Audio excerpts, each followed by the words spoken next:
Welcome to King Sesso, a channel that advocates for one Africa, one land, one Africa, one language, one Africa, one currency, one Africa, one army. I wish to witness Africans all around the world united as one in our lifetime. Enjoy. At White Knot Technologies, we specialize in bags, embroidery, branded wear, and screen printing. We provide the finest quality for affordable price and fast turnaround time. We make sure you'll be satisfied with your order.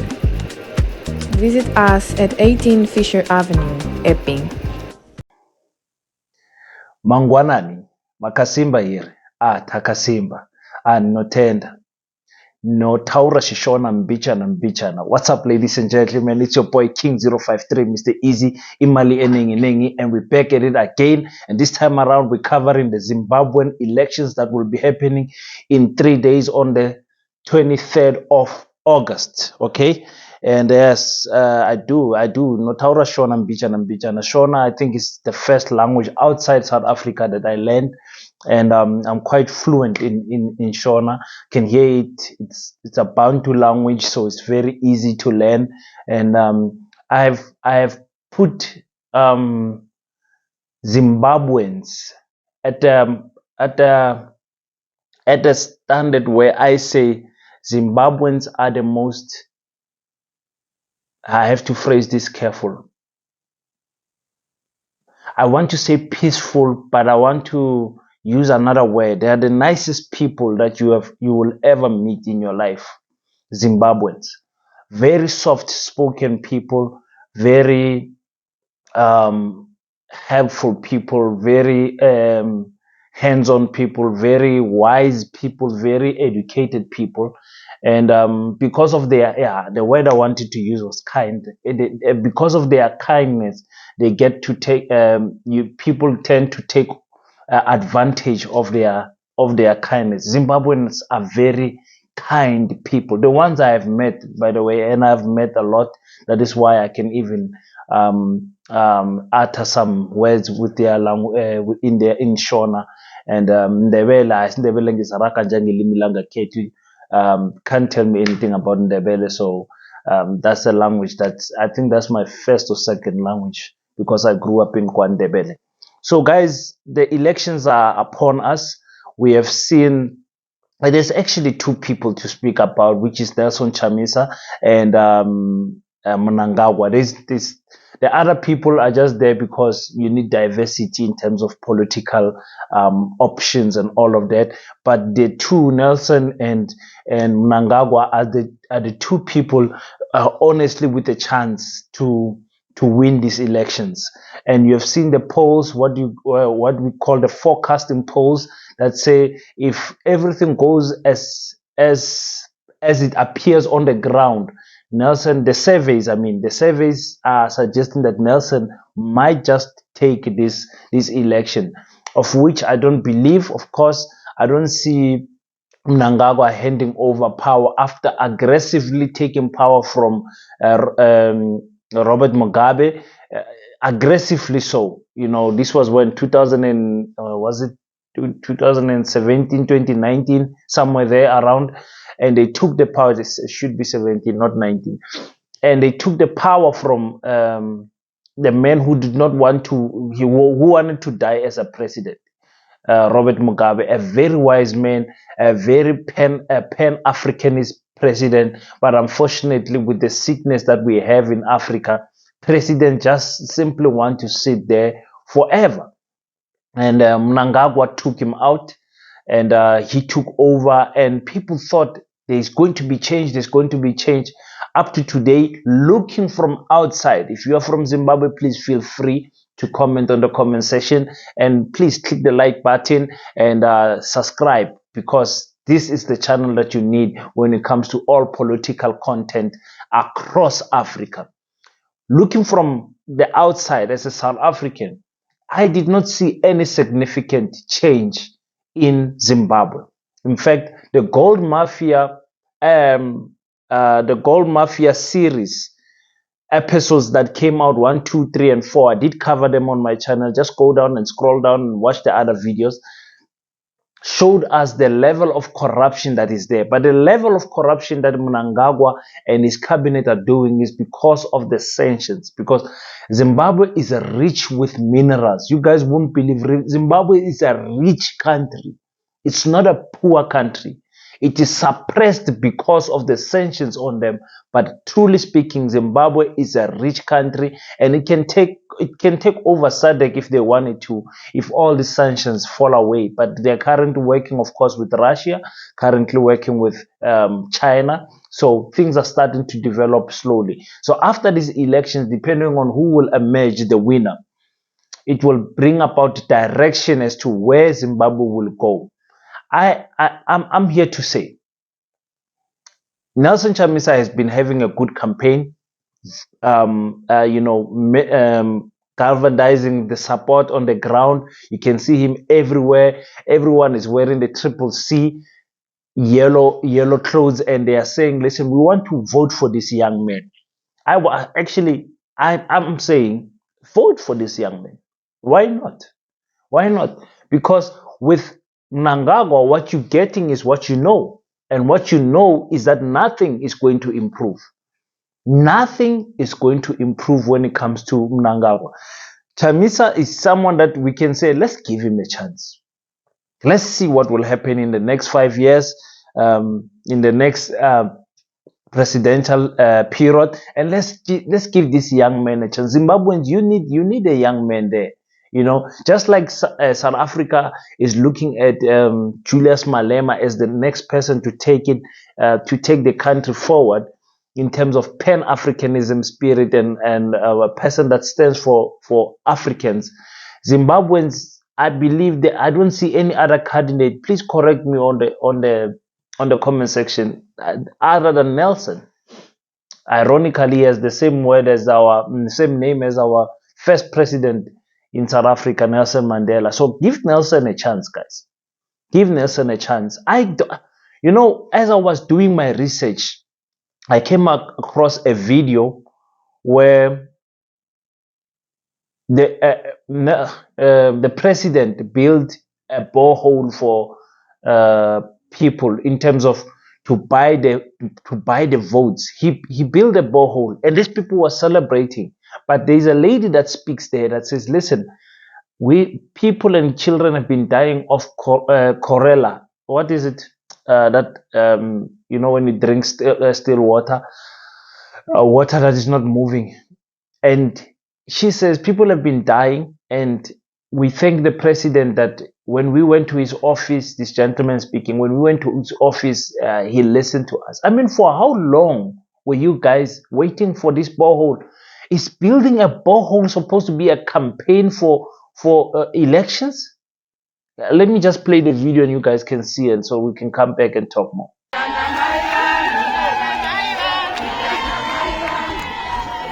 Our biggest challenge is that of water. We've been having serious water challenges for a very long time. So many lives perished due to cholera because we didn't have water. And after that, we approached the office of the president. He's responded to our prayers in an amazing way. This borehole project that is taking all over the country, water is life. So for me, this is the type of things that we will see also in South Africa. It's not only unique to Zimbabwe, but close to the elections, you will see ZANU-PF pulling out all the stops to make sure they get votes, and they will build things like small bridges, boreholes, upgrading of schools, upgrading of clinics, and all of those things just to get votes. I mean, this is what you're supposed to be doing the whole year. In the financial year of the departments, of the different departments, you have these things sitting there in the what you call it, action plan, a department action plan, but you're not even implementing these things. Now come elections, you want to buy people's votes with a borehole. And I understand the excitement of the people because water is life. Water is life. So I understand what is going on there. But when I look at ZANU-PF, I have absolutely zero hope, or and I see a lot of people celebrating behind ZANU-PF. Wherever it goes, there's numbers. It's crazy to see that. But I have to applaud also ZANU-PF and Zimbabwe at large for allowing the SADC observers to come and observe what is going on in the elections. Is the elections free? Is there violence? Is there intimidation tactics being used and all of that? Let's just quickly listen to the SADC observers who came and landed at the airport and said, listen, we are here, but our job is to view what the hell is happening, and so that we can report and give an audit report back to the world. My name is Mnangagwa, the head of mission for the SADC Observers team. We come with a very clear mandate and from the SADC region and the Troika of the SADC. And the mandate is basically to ensure that we stand shoulder to shoulder with our brothers and sisters here in Zimbabwe to elect a president of their choice. And so our determination is to support every effort that is going to give us a free and fair election. We consider a free and fair election as a tool of peace and stability of any country. And so if you do not have a fair election, you are going to be subjected to insecurity for quite a while. So my team and I are dedicating ourselves to ensure that we are part of that process, to give Zimbabweans an opportunity to make a choice of their own. They make the choice, we are just the eyes and encouragers for peace, and that's what brings us here today. Okay, some months back there's a pre-election observer team from SADC that came, and what were their findings? They said they were going to prepare a report and give it back. That report will be coming to the Zimbabweans very shortly and very soon. I cannot divulge that. I've just arrived, so we will let you know at another time. Thank you.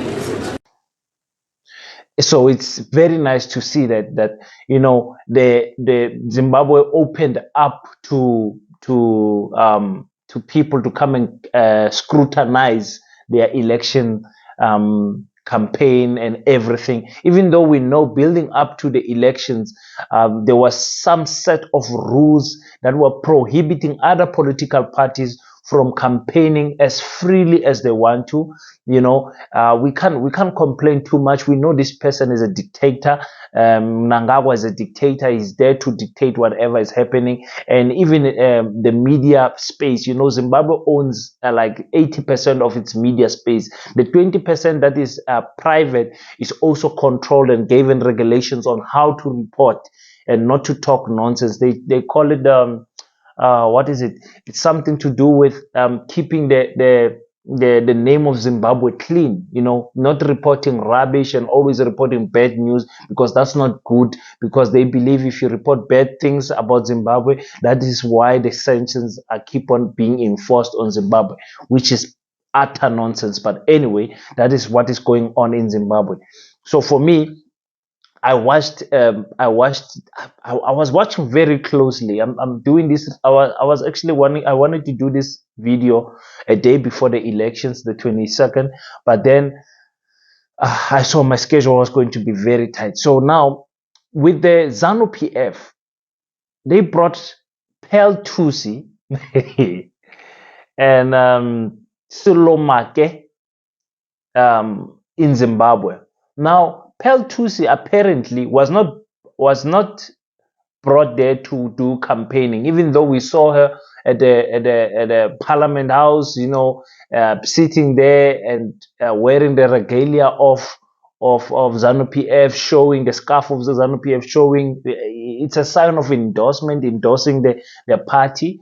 But this was a blunder move from Zimbabwe. ZANU-PF. Why would you do that? First of all, Pearl Thusi, even in South Africa, does not have that stature of being invited to anything that has to do with politics or even tourism. But Let's just listen quickly what Pearl Thusi said about after the picture started surfacing in the internet and she had to somehow defend herself. I don't know what she was defending, but anyway, let's listen to what Pearl said. I'm going to level with everyone because I see there was one thing that some actually, I'll say something, right? I was planning to not say anything at all because generally once people have made a decision, you can't change their minds, right? But I was never in the situation to be like, oh, let me hurt people. When I was asked to go to Zimbabwe, there was one thing I was told: tourism, to showcase Zimbabwe to the entire world, or whatever world exists, whatever outside of South Africa, I guess in Africa, like in my audiences, to show a different narrative of Zimbabwe, that there's beauty, invite people to come and spend money in Zimbabwe, show that Zimbabwe is powerful and incredible in its own special ways. When we arrived, then it was like, oh, there's a gala dinner. Oh, there's a state visit. Now, the way I was raised, now imagine if people are saying this and this and this about Zim. I'm not even Zimbabwean and I'm there. And now I'm not greeting or I'm being disrespectful in any way. That's also not who I am. So I am not going to apologize for anything, one. What I will say is I did not know that I was going to be at the State House, and I did not know I was going to be in a situation that was going to look politically charged. What's the right word? Politically, yeah. Like we thought we were going to go to, we were told we're going to serve a tourism moment. Now, don't get me wrong. I'm not in hate of any queen, African queen, getting a bag. Apparently, she was invited there for some tourism to go and advertise Zimbabwe to the world. I'm not against that. My question is then follows is that there is no Zimbabwean celebrity that fits this criteria of Pearl. In fact, when you look into South Africa, is Pearl the right? How did it come about that you chose Pearl? Silo I can understand, but Pearl, these people don't take themselves serious. They don't take themselves serious. First of all, she's addressing a very serious matter in terms of why she was there seen with the ZANU PF, but she's doing that while putting on makeup. She could not put the makeup on and then address people in a respectful manner. But no, let me just do it. Well, while you're doing the makeup, let me pull my phone out, because those are the those are the it girls. That's a slay queen. Why on earth would you, hey, Zimbabweans? I know you guys failed there. You guys failed. I don't understand this. For me, this is a disrespect to the Zimbabwean culture. The celebrities in Zimbabwe, the pop culture in Zimbabwe, or the actors and everyone they could have used, and also if you wanted to use a South African, because Zimbabwe and South African, we are one. We are like Nigeria and Zimbabwe and South Africa and Botswana, South Africa and Lesotho, South Africa and Swaziland. We just one. If they wanted to use someone here, there are so many other respected artists that could have filled that criteria easily, and could have done even a better job. Like Silo, but Silo, his reach is not that far in terms of the young generation, but they could have done better. But anyway, let's go back to the story in hand. I feel like the elections, because of all of this pressure of the people coming and the observers, the SADC observers coming there to observe what is happening, it gives me a twinkle little bit of hope that the election might just be free and fair. There hasn't been elections that have been free and fair in Zimbabwe's history. There hasn't been. Zimbabwe gained its independence a long time ago, Since then, ZANU-PF has just been the party, and you can't go against Robert Mugabe. So for me, I wish it can be free and fair, because I believe in a free and fair setting. Triple C with Nelson Chamisa stands a chance of winning the elections. They honestly do. They honestly do. So I wanted to do this recap about the Zimbabwean elections, and I also today I was supposed to drop the African news. I'll do that tomorrow, because what is happening there in Niger is just bothering my soul. But I was very encouraged seeing the Senegalese, the Nigerians, and the Burkina Faso people that stay in Niger telling their country that if you want to kill us in Niger, because the Senegalese wanted to send a airplane and say, go to our what do they call it, ambassador office of the Senegalese people, and sign, write your name, we're going to send a plane and we're going to take you back, because there's about to be war in Niger. And the people said no. And that's the African spirit that we want. You remember, Burkina Faso is behind Niger, and Mali is behind Niger, and many other countries are saying, leave Niger alone, you know, because I want to explain clearly why is it that France, the UK, and the US are attacking Niger. And I want everyone to know exactly why, because of the minerals that are in Niger, and how France was benefiting. About 80% of its electricity, about 30% of France's electricity comes from the minerals of Niger, which magnesium is being used for energy. But anyway, I'll explain that on the other video, probably tomorrow. Thank you guys for watching. Please go below the videos. There is a thank you button there, super thank button. Click it. There's an amount that you can donate to the channel, and feel free to donate any amount that you want wherever you are. Very much appreciated. That's how you can support this channel, you know, in terms of us doing better, getting better mics, getting better coverage in terms of interviews and all that. I want to get premium interviews for you guys, and I really appreciate all the subscribers. The channel has been growing beyond my expectations. You know, when we started very innocently, and it was just out of love, but now it's love with responsibility, because of the information that I'm giving out. I need to make sure that I'm well researched. I need to make sure that I read and I follow stories properly, so that when I give my opinion, it's an informed, factual opinion, and it's not just an opinion that derails people's minds into different direction. So I want to improve the studio. I want to improve everything.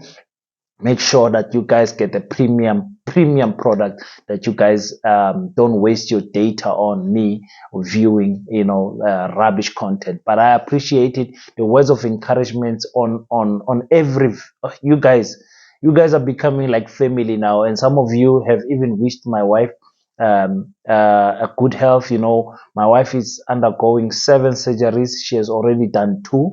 I'm not going to mention what is the condition, but we're supposed to go back every 2nd week to hospital, and she's getting those 7 surgeries. And you guys have been wishing her a good health and all that. I really appreciate it. She is recovering. It's going to be a journey of about 2 to 3 months, where she has to finish this thing, so it can maybe finish in December. But she's in good health. She's healthy. She's happy. She's smiling, and everything is going well. Thanks to God for that. So guys, until we meet next time, please click the like button, subscribe, and don't forget to pray. Just know that your boy King 053, Mr. Easy Emalening, salutes you. Thank you for tuning in. If you enjoyed the content, leave your thoughts on the comment section and hit the like and subscribe button, and we will meet on the next one.